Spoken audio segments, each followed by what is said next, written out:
Let's mic global news. नमस्कार, let's mic global news में आपका स्वागत है। मैं हूं राखी जैन।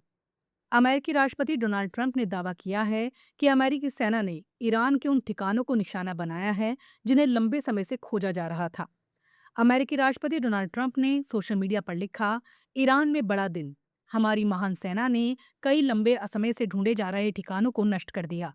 हमारी सेना दुनिया में सबसे बेहतरीन और सबसे ताकतवर है। ईश्वर आप तब पर कृपा करे। ट्रंप ने अपने इस पोस्ट में ये नहीं बताया कि अमेरिकी सेना ने ईरान के कौन से ठिकानों पर हमले किए हैं। इससे पहले ट्रंप ने कहा है कि वो ईरान का तेल अपने कब्जे में ले लेना चाहते हैं और खार्ग द्वीप पर भी नियंत्रण कर सकते हैं। इसके अलावा अमेरिका के कई सैनिक मध्य पूर्व पहुंच चुके हैं। हालांकि अभी तक ये पुष्टि नहीं हुई है कि अमेरिका ईरान पर ग्राउंड ऑपरेशन करेगा या नहीं। ईरान ने अमेरिका के साथ किसी भी तरह की सीधी बातचीत से इनकार किया है। विदेश मंत्रालय के प्रवक्ता इस्माइल बघाई ने कहा कि अब तक दोनों देशों के बीच सिर्फ मध्यस्थों के जरिए संदेशों का आदान प्रदान हुआ है। उन्होंने बताया कि अमेरिका ने बातचीत की इच्छा जताई है, लेकिन उसकी ओर से भेजी गई शर्तें अतार्किक हैं। बघाई ने कहा, ईरान का रुख शुरू से स्पष्ट रहा है, जबकि अमेरिका बार बार अपनी स्थिति बदल रहा है। ईरान ने यह भी कहा उसे पूरी तरह पता है कि वो किस ढांचे में बातचीत पर विचार करेगा। प्रवक्ता ने अमेरिकी कूटनीति पर तंज कसते हुए कहा कि वहां खुद लोग उसके दावों को कितनी गंभीरता से लेते हैं। पाकिस्तान में हुई बैठकों पर प्रतिक्रिया देते हुए ईरान ने कहा, यह उनकी अपनी पहल है और तेहरान इसमें शामिल नहीं हुआ। उसने मिडिल ईस्ट के देशों से कहा वो युद्ध खत्म करने की कोशिश करें, लेकिन ये भी ध्यान रखें कि संघर्ष की शुरुआत किसने की थी। ईरान की इस्लामिक रेवोल्यूशनरी गार्ड कोर ने आधिकारिक तौर पर पुष्टि की है कि उसके नौसेना कमांडर अली रजा तंगसरी की मौत हो गई है, जबकि इजराइल ने 4 दिन पहले ही दावा किया था कि उसने तंगसरी को निशाना बनाया था।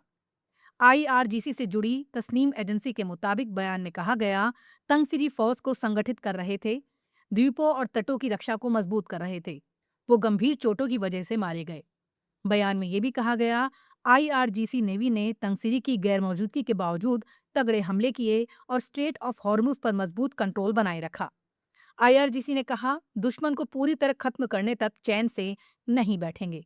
गौरतलब है कि अली रजा तंगसरी आईआरजीसी के सबसे वरिष्ठ कमांडरों में से एक थे। वो हाल ही में हॉर्मुज स्ट्रेट से जहाजों की आवाजाही पर नजर रख रहे थे। इजरायली सेना का कहना है कि उसने लेबनान की राजधानी बैरूत में हिजबुल्लाह के ठिकानों पर हमले शुरू कर दिए हैं। सोमवार सुबह की तस्वीरों में बैरूत के दक्षिणी इलाकों से धुआं उठता दिख रहा है। इजरायली सेना का कहना है कि वो ईरान समर्थित समूह हिजबुल्लाह के आतंकवादी ठिकानों को निशाना बना रहा है। लेबनानी मीडिया ने भी दक्षिणी बैरूत में इजरायली हमलों की खबर दी है। इससे पहले आईडीएफ ने बताया था कि लेबनान में अलग अलग घटनाओं में उसके 6 सैनिक घायल हुए हैं। अमेरिका, इजराइल और ईरान की जंग के बीच एशिया में सोमवार को बाजार खुलते ही एक बार तेल की कीमतें बढ़कर $115 प्रति बैरल से ऊपर चली गईं। बीबीसी फारसी के मुताबिक ब्रेड क्रूड ऑयल की कीमत $115.84 तक पहुंच गई। इसमें 2.9% की बढ़ोतरी देखने को मिली है। पिछले हफ्ते 19 मार्च को तेल की कीमत $118 प्रति बैरल तक पहुंच गई थी। हालांकि शुक्रवार दोपहर तक इसमें कुछ गिरावट देखने को मिली। दरअसल यमन में ईरान समर्थित हूती विद्रोही भी इस जंग में शामिल हो गए हैं। अमेरिका ने मध्य पूर्व में और ज्यादा सैन्य बल भेजे हैं। माना जा रहा है कि युद्ध लंबा खिंच सकता है। इन वजहों से तेल की कीमतों में वृद्धि हुई है। अफगानिस्तान की सरकार ने आरोप लगाया है कि पाकिस्तान की सेना ने रविवार को देश के कुनार प्रांत के असदाबाद शहर के बाहरी इलाकों पर गोलाबारी की, जिसमें एक व्यक्ति की मौत हो गई और 12 से ज्यादा लोग घायल हो गए। दोनों देशों के बीच फरवरी से टकराव बढ़ा हुआ है। इसे पिछले कई दशकों में अफगानिस्तान और पाकिस्तान के बीच सबसे गंभीर टकराव माना जा रहा है। पाकिस्तान का आरोप है कि अफगानिस्तान अपनी जमीन पर आतंकवादियों को पनाह दे रहा है, जो पाकिस्तान के अंदर हमले करते हैं। खास तौर पर पाकिस्तान तालिबान का जिक्र किया जाता है। ये समूह अफगान तालिबान से अलग है, लेकिन दोनों के बीच करीबी संबंध माने जाते हैं।